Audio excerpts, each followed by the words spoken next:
Tim Robinson, one of the kings of cringe comedy, has a new show on HBO called The Chair Company, so I thought it would be time to review his latest film.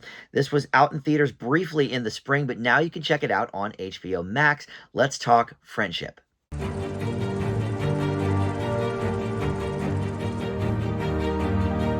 Hey guys, Dan here. This is Dan Reviews It. Welcome to my spoiler-free review for Friendship. This is streaming now on HBO Max after a brief run in theaters in the spring.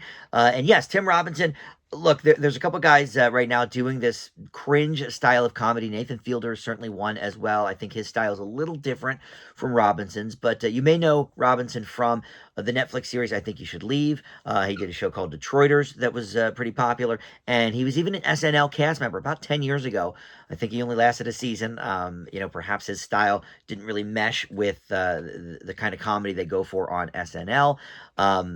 Their sort of out there comedy is more in the absurd nature, and this is just kind of cringe. And that's something that's been peppering through TV and movies, for a while. Probably The Office was the one that kind of brought that into the mainstream, maybe, the Ricky Gervais version, very cringy. The American version with Michael Scott, Steve Carell's character, very cringy as well.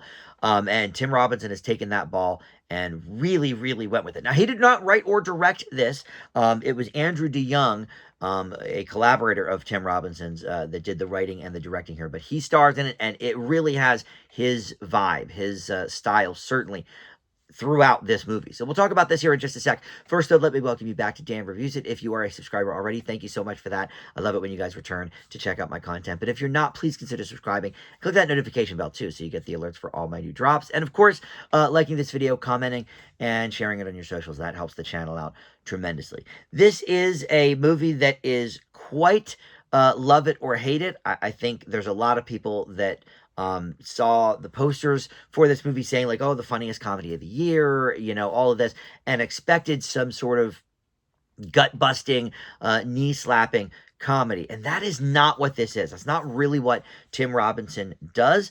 And so I went into this movie not really expecting to necessarily bust a gut, but I expected to certainly be uncomfortable and for Tim Robinson to really go all in with his character. And I think by that metric, this movie is a success.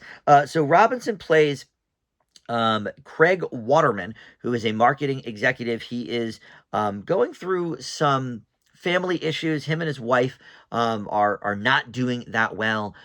He doesn't have a great relationship with his son. The wife, by the way, played by Kate Mara, and the son played by Jack Dylan Grazer from Shazam.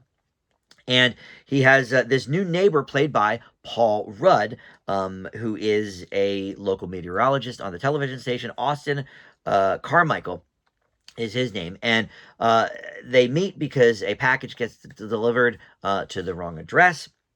It is a package for Austin. So Craig brings it down to him, and the two form this friendship that way. And it is an interesting friendship. It is fraught with sort of back and forth, good times and bad times. But the two kind of have a nice bond at the beginning.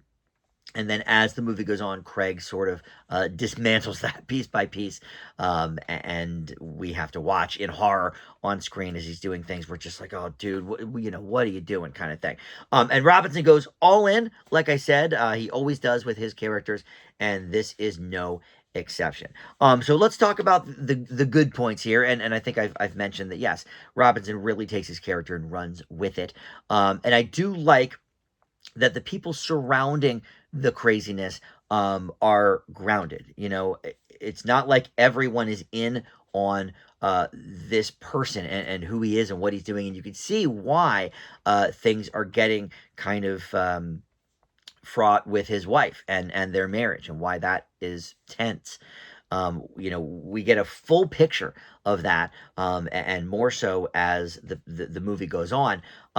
And Paul Rudd, look, for the concept of this, I thought was like, okay, well, we just did a movie. Well, not just. I mean, it's been 15 years. But the movie I Love You, Man is a classic bro comedy at this point. Paul Rudd, sort of on the other end in that movie. He's sort of the awkward one.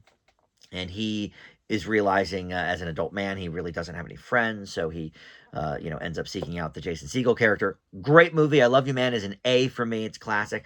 But I thought, okay, well, he's already sort of played the hey, I need a friend kind of role, but he's on the opposite end of this spectrum, and it is played very, very differently. His character is different, and both his performance and the plot contrivances are very different from what we saw in I Love You Man. So that went out the window fairly quickly, and Paul Rudd plays this very well and very, very different from some of the characters that we've seen before. I mean, look, he's still Paul Rudd, right? He has that Paul Rudd kind of charm and everything, but it's played a bit different. And the other thing I thought, well, he's a meteorologist. He worked on Anchorman. He already worked in a newsroom too, so maybe a little bit of double or triple dipping here for Paul Rudd. But this character is very different, I think, from the ones that I've mentioned from those other movies. So that is definitely a plus. And while I can't say I laughed out loud more than maybe a couple of times in this movie,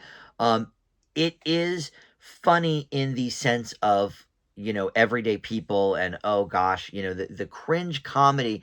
For me, it's not really gut busting. It's more of okay, well, that was well crafted, that was a well written joke, that sort of thing. Which, look, I don't know if we really go to the movies for that necessarily, noticing a well written joke rather than laughing at it. But in a movie like this, I think that is what is to be expected. I wouldn't go into this movie thinking that it's going to have a barrel of laughs. It's more of a character study. And so let's talk about some of the negatives, because I think the biggest one is Craig's character. I could never quite get behind the character, and that's, I think, a little bit of an issue, maybe. I was sympathetic to every other character in the movie, but he just kept doubling down on the insanity and the stupidity and the weirdness of that character. And there is a moment at the end that we certainly, and I'm not going to do spoilers, but we certainly do see that side, for a brief glimpse, but it takes almost 2 hours, the length of the movie, however long it is, to get there. And I think that maybe is a bit of a problem. Now, Robinson plays it, the way it is written, and the way it's supposed to be, but it just didn't quite connect with me.